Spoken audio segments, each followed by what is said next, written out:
Баршаңызға қайырлы күн, достар. Сіздер мен Назерке, ұстаған оразаларыңыз қабыл болсын.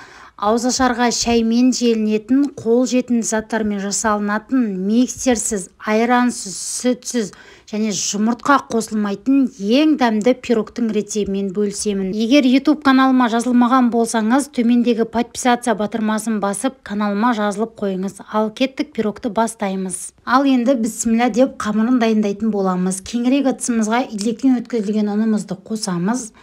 Какао және қамыр қопсытқыш, яғни разрыхлителді бірге қосып, қантымызды қосатын боламыз. Барлығын грамм бойынша қосып шығыңыздар, қыздар. Қасықтың көмегімен барлығын жақсылап тұрып араластырып алыңыздар. Араласып болғаннан кейін сұйық майымызды құямыз. Сұйық май менде бауырсақтан қалған май, сол себепті түбі сәл қарайып тұр. Міндетті түрде жылы суымызды екі бөлікке бөліп қосатын боламыз. Бірінші бөлігімізді қосып, қасықтың көмегімен жақсылап араластырып аламыз. Содан соң барып екінші бөлігін құйып, тағы да жақсылап араластыратын боламыз. Міндетті түрде жылы су болуы керек, мұздай салқын су жарамайды.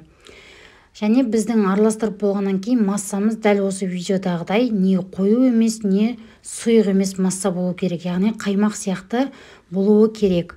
Және біз арнайы формаға құйып пісіріп аламыз. Кез келген форма жарайды, қыздар.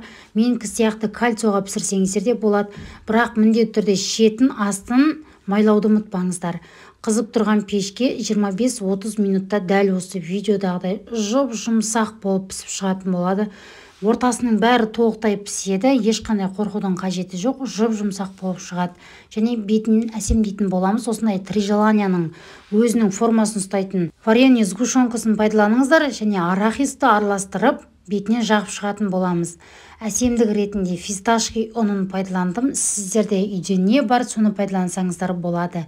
Еш нәрсе қоспай-ақ жесеңіздер өте дәмді пирог болып шығады. Ешқандай жұмыртқа қосылмайды, миксерсіз, өте жеңіл, сүтсіз, айрансыз дайын болатын пирог. Міндетті түрде қыздар жасап көріңіздер. Егер сіздерге менің YouTube каналым ұнаған болса, міндетті түрде подписация батырмасын басып жазылып қоюды ұмытпаңыз.